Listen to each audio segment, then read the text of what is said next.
اللہ کے نبی صلی اللہ، اس سے پہلے ہم لوگ پڑھ رہے تھے نا کہ نیک عورت کی کیا فضائل ہیں، تو کچھ پوائنٹس بچے تھے، میں نے آپ لوگوں سے کہا تھا کہ میں اگلے ہفتے اور بتاؤں گی کہ نیک عورت کی کیا فضائل ہیں. تو دیکھیں اللہ کے نبی، ایک حدیث میں آتا ہے جس کا مفہوم ہے کہ اللہ کے نبی صلی اللہ علیہ وسلم فرماتے ہیں کہ جب عورت اپنے مائکے آ کر سسرال کی شکایت یعنی برائی بیان کرتی ہے کہ مجھے یہ بات سخت ناپسند ہے، اللہ کے نبی نے فرمایا یہ بات مجھے سخت ناپسند ہے کہ کوئی عورت اپنے مائکے آ کے سسرال والوں کی برائیاں بیان کرے. سسرال کی دو افراد کی نماز سر کے اوپر نہیں جاتی. دو لوگوں کی نماز، اللہ کے حدیث میں آتا ہے جس کا مفہوم ہے کہ دو لوگوں کی نماز سر کے اوپر بھی نہیں جاتی. تو کہا ایک وہ غلام جو اپنے مالک سے بھاگا ہو.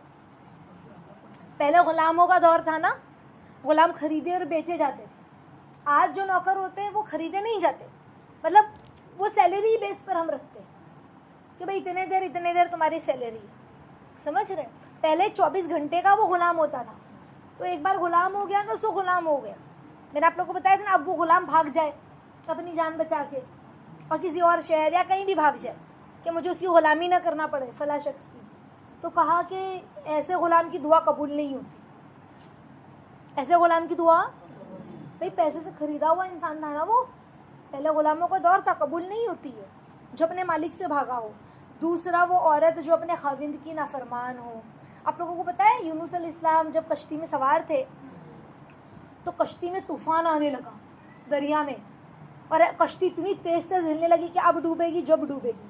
تو ان لوگوں کا اس وقت یہ عقیدہ تھا کہ جو اپنے مالک سے بھاگ کر آئے گا نا اور ہمارے کشتی میں سوار ہوگا. کشتی کیوں ہوتی ہے؟ ایک شہر سے دوسرے شہر جانے کے لیے، ایک علاقے سے دوسرے علاقے جانے کے لیے ہی تو ہوتی ہے نا. تو بھاگنے والا اپنا شہر چھوڑ کر بھاگے گا نا کشتی کے ذریعے. تو ان کا یہ عقیدہ تھا کہ جو کشتی میں کوئی بھاگا ہوا غلام ہوتا ہے تو اس کی وجہ سے طوفان آتا ہے، ہماری کشتی پھنستی ہے اس کی گناہوں کی وجہ، بہت بڑا گناہ ہے یہ. تو پوچھا کوئی غلام ہے بھاگا ہوا، تو کہا کہ میں تو کہا چلو چٹھی اڑاتے. اب انہوں نے تھوڑی کہا میں بھاگا ہوا غلام، وہ بھاگے ہوئے غلام تھوڑی تھے یونس علیہ السلام، وہ تو نبی تھے نا، لیکن اللہ سے بھاگے ہوئے غلام تھے، اپنے مالک کے بھاگے ہوئے غلام تھے. کیوں؟ کیونکہ اللہ نے ابھی تک یہ نہیں کہا تھا کہ یونس شہر چھوڑ کر چلے جاؤ. دیکھو جب کسی شہر پر عذاب آنے والا ہوتا ہے نا، نبی بد دعا دیتا ہے کہ اللہ عذاب بھیج دے، تو اللہ کہتے ہیں ٹھیک ہے میں کل عذاب بھیج دوں گا، تم شہر چھوڑ کے راتوں رات نکل جاؤ یا صبح ہونے سے پہلے نکل جاؤ. تب وہ نبی شہر چھوڑ کر جاتا ہے. سمجھ رہے ہیں؟ یہاں پر انہوں نے دعا مانگی اور ان کو ایسا لگا میں نے دعا مانگ لی ہے نا، اب عذاب آنے والا مجھے نکلنا چاہیے، تو یہ خود سے ہی نکل گئے بغیر اللہ کی اجازت کے. ابھی اللہ کا آرڈر نہیں آیا تھا. سمجھ رہے؟ اور یہ کشتی میں سوار ہو گئے اور وہاں پر عذاب آیا بھی نہیں. آیا تھا عذاب، وہ لوگ دیکھے عذاب آ رہا ہے تو رونے گڑگڑانے لگے، تو اللہ نے عذاب معاف کر دیا، روک دیا. اب ان کو کیا لگا عذاب آیا ہی نہیں، ان کو کیا لگا عذاب آیا ہی نہیں، تو مطلب میری غلطی ہے، میری دعا قبول نہیں ہوئی، کچھ تو بھی اللہ کا معاملہ ہے. تو چٹھی اڑی، ان کا نام آیا تو لوگوں کو یقین ہی نہیں ہو رہا تھا، بھائی یہ تو نبی اچھے انسان تھوڑی بھاگ سکتے. پھر چٹھی اڑائی، 3 بار انہی کا نام آیا. سمجھ رہے ہیں؟ کیونکہ یہ اپنے رب کے بھاگے ہوئے غلام تھے. بہرحال بتانے کا مقصد یہ کہ اللہ کو یہ چیز بالکل ناپسند ہے کہ کوئی بھاگا ہوا غلام اپنے مالک کو چھوڑ کر بھاگ جائے، تو اس کی دعا قبول نہیں ہوتی ہے. سمجھ رہے ہیں؟ اچھا، جتنی ہم سسرال کی برائیاں کریں گے نا اتنا ہمیں نا دھیرے دھیرے سسرال والوں سے نفرت ہوگی. اور کیا ہوگا، دھیرے دھیرے ہم دیکھو کسی کی بھی برائی اگر ہم کرتے ہیں، چاہے سسرال کی ہو، چاہے شوہر کی، چاہے پڑوسی کی ہو، چاہے ننند کی، چاہے جیٹھانی کی ہو، چاہے دیورانی کی، ہم کسی کی بھی برائی کرتے ہیں اچھے سے سمجھ لیں تو اس شخص کی نفرت ہمارے دل میں اور بڑھتی جاتی ہے. پھر کیا ہوتا ہے، اس کی اچھی بات بھی اچھی نہیں لگتی بعد میں، اور پھر دھیرے دھیرے ایسا ہوتا ہے کہ ہم جھگڑا کرنا شروع کر دیتے ہیں، اس کو ایکسپریشن دینا شروع کر دیتے ہیں. یعنی پہلے تو ہم آ کے بولتے تھے میری ساس امی ہے نا ایسا بولتے ہیں، میری ساس امی ویسا بولتے ہیں، میری ننند یوں بولتی ہے، میری ننند یوں بولتی ہے. تو پہلے تو ہم ہضم کر رہے تھے ان کا بولنا، لیکن جب ہم برائی کر رہے تو ہمارے دل میں نفرت بڑھتی جا رہی ہے. سمجھ رہے؟ اب پھر کیا ہوا، اب جب کچھ بولے نا تو ہم پلٹ کر جواب دینے والے بن گئے. کیوں؟ کیونکہ ہمیں وہ عیب اتنا برا لگ رہا ہے، وہ ان کی برائی، کہ اب ہمیں ایسا لگ رہا ہے کہ یہ تو ظلم ہو رہا ہے مجھ پہ، میں تو جواب دوں گی. پھر جھگڑا لڑائی، گھر ٹوٹتا ہے، گھر الگ ہوتا ہے، ساری نوبتیں آتی. اس لیے کبھی بھی بیٹیوں کو سسرال کی برائی نہیں کرنی چاہیے. اللہ ہم سب کو توفیق عطا فرمائے اس بیماری سے, اس بلا سے بچنے کی. پھر کہا 2 افراد کی نماز سر کے اوپر بھی نہیں جاتی ہے نا, ایک بھاگا ہوا غلام, دوسرا وہ عورت جو اپنے خاوند کی نافرمان ہو, اپنے شوہر کی نافرمانی کرے, سمجھ رہے, بات نہیں سنے اپنے شوہر کی. بعض شوہر ٹارچر ہو جاتے اپنی بیویوں سے کہ بھئی ہم تو پریشان ہو گئے, کہ جب دیکھو جب لڑتی رہتی ہے, میں جو بولتا ہوں کہ بھئی وقت پہ کھانا بنائیے, کھانا نہیں بناتی ہے, میرے کپڑے استری کر کے نہیں دیتی ہے, نافرمانی ہوئی نا. شوہر کہہ رہا ہے کہ نہیں تمہیں ماں باپ کے گھر نہیں جانا, لڑ جھگڑ کے ماں باپ کے گھر پہنچی رہتی ہے کہ نہیں مجھے تو جانا ہے, نافرمانی کر کے نکل لی, تو یہ نافرمانی ہے. یعنی بعض لڑکیاں یوں کہتی کہ ہمارے ماں باپ کا حق نہیں ہے کیا, اللہ نے جنت کہی ہے پیروں کے نیچے, تو کیا میرے ماں باپ نہیں ہے, میں تو جاؤں گی اور چلی. تو یہ تو گناہ کی بات ہے, یہ تو شوہر کی نافرمانی کرنا. جو عورت حاملہ ہو اس کی رات عبادت اور دن روزے میں شمار ہوتا ہے. میں نے اسے پہلے والے ہفتے بھی بتایا تھا نا, حاملہ عورت کی رات عبادت اور دن روزہ. اب دیکھو ایک آپ تھیلی ہاتھ میں پکڑو, آدھا کلو کی, 1 کلو کی, 2 کلو کی, پکڑ کر خالی وہ کارنر سے بازار جو ہے نا یہاں پر اپنا ہاں روڈ سے آپ اندر گلی میں لے کر آؤ, تو پھر چلتے چلتے آپ اس تھیلی کو اس ہاتھ میں خود بخود لینے لگو, وزن لگتا ہے نا ہاتھ میں, سمجھ رہے. اور اگر دونوں ہاتھ میں وزن ہے تو جیسے تیسے نبھاتے ہوئے آؤ گے, ہے نا, انگلی دکھتی رہے گی. تو آپ سوچو ایک ماں 24 گھنٹہ اپنے پیٹ میں وزن لے کے چل رہی ہے, 2 کلو, 2.5 کلو, 3 کلو, 3.5 کلو, سونا اٹھنا بیٹھنا کتنا مشکل.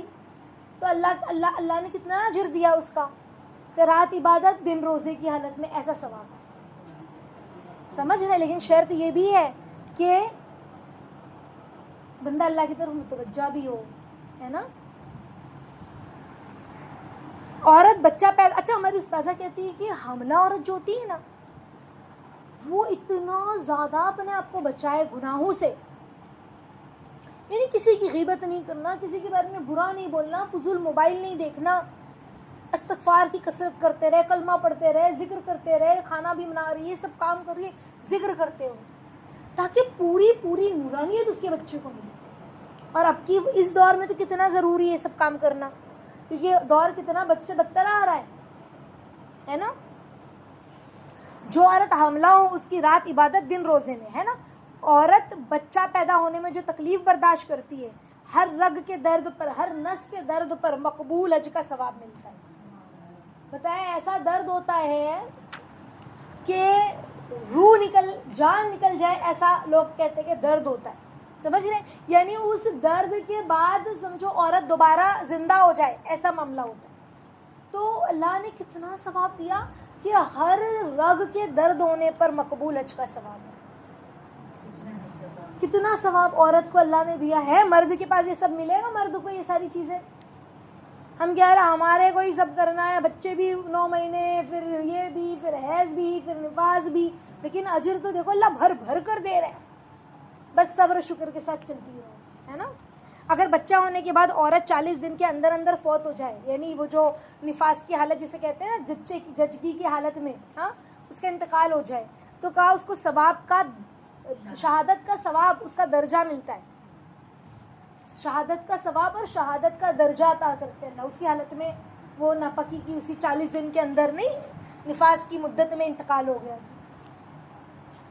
جیسے ہوتا ہے نا کہ کمزوری سے یا کچھ ایسا پوائزن ہو گیا یا کچھ ہو گیا, اکثر پہلے تو, اب تو بہت سائنس نے اللہ کے حکم سے ترقی کر لی, ورنہ میری والدہ کہتی کہ پہلے بہت ایسا انتقال کی خبریں ملتی تھی کہ بچے کی پیدائش میں ماں کا انتقال ہو گیا, سمجھ رہے. پہلے بہت ایسے خبریں ملتی تھی, لیکن اب کیا ایسا تھوڑا ترقی سائنس نے کی ہے, تو پھر وہ ہوتا ہے آکسیجن لگا دیا, آپریشن کر دیا, یہ کر دیا, وہ کر دیا, بچہ ہی آپریشن سے پیدا ہو گیا, ہے نا, نارمل ڈیلیوری کرنے کا موقع نہیں ملا, ہو جاتا ہے سب اللہ کے حکم سے آسان. تو کہا کہ شہادت کا درجہ ہے.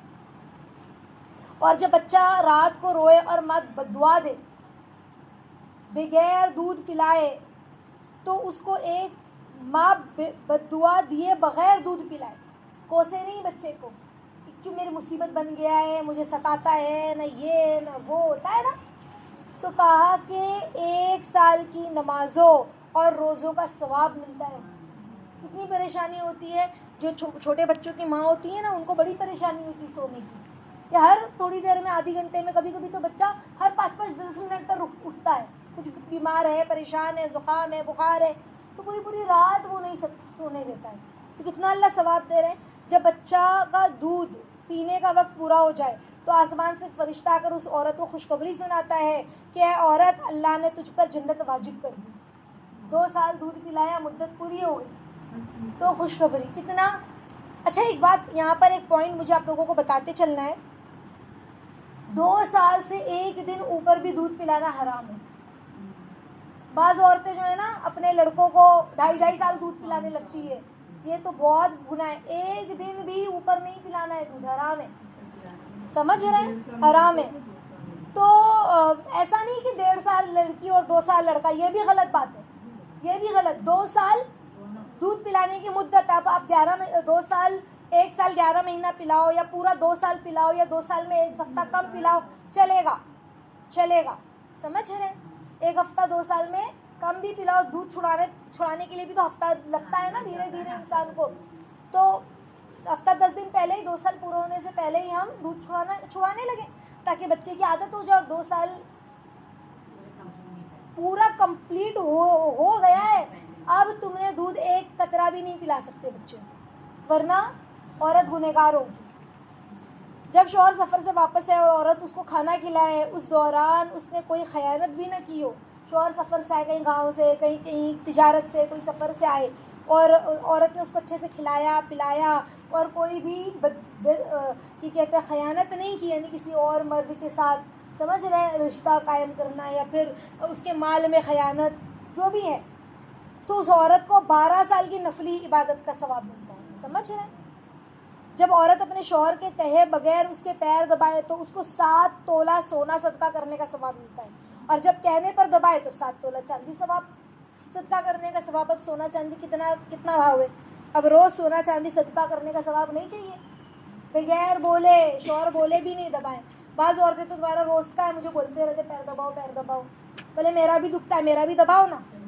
میں نے ایسا بھی بولتے ہوئے لوگوں کو سنا ہے, میرا بھی دباؤ نا. کتنی بری بات ہے نا. شوہر کا پیر بغیر بولے ہی دبا دے تو 7 تولہ سونا, اور بولنے کے بعد دبائے. اگر شوہر کہتے بھائی دبا دو, تو پھر کہا کہ 7 تولہ چاندی کا ثواب. جس عورت کا خاوند اس سے راضی ہو اور وہ مر جائے تو جنت اس پر واجب. عورت راضی تھا, شوہر راضی تھا, اور عورت کا اسی حال میں انتقال ہو گیا تو کہا جنت واجب. اتنی خدمت کرتی تھی, نیک صفت عورت تھی, سمجھ رہے. شوہر بڑا خوش تھا کہ میری بیوی تو بہت اچھی ہے, بچوں کا خیال رکھتی, کرکر نہیں کرتی. اپنی بیوی کو ایک مسئلہ سکھانا 80 سال کی عبادت کا ثواب. شوہر اپنی بیوی کو کوئی مسئلہ سکھائے دین کا تو 80 سال کی عبادت کا ثواب. جنت میں لوگ اللہ کے دیدار کے لیے جائیں گے, جنت میں لوگ.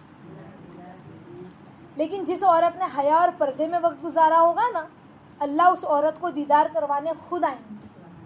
کتنی بڑی بات ہے, حیا اور شرم اور پردے میں وقت گزارا ہو تو اللہ خود آئیں گے دیدار کے لیے. اللہ تعالی ہم سب کو نیک عورت ہے نا, جو اللہ دیکھنا چاہتے عافیت کے ویسا بنا دے. اب تک جو خطائیں ہوئی, جو گناہ ہوئے, اللہ سے معافی مانگے اور اللہ سے مدد مانگے, کہ اللہ صرف سننا نہیں کہ بھئی بیان آ گیا سن لیا ہم نے, بلکہ ہم اللہ سے دعا کریں کہ اللہ ان پر عمل کرنے کی عافیت کے ساتھ توفیق عطا فرمائیے.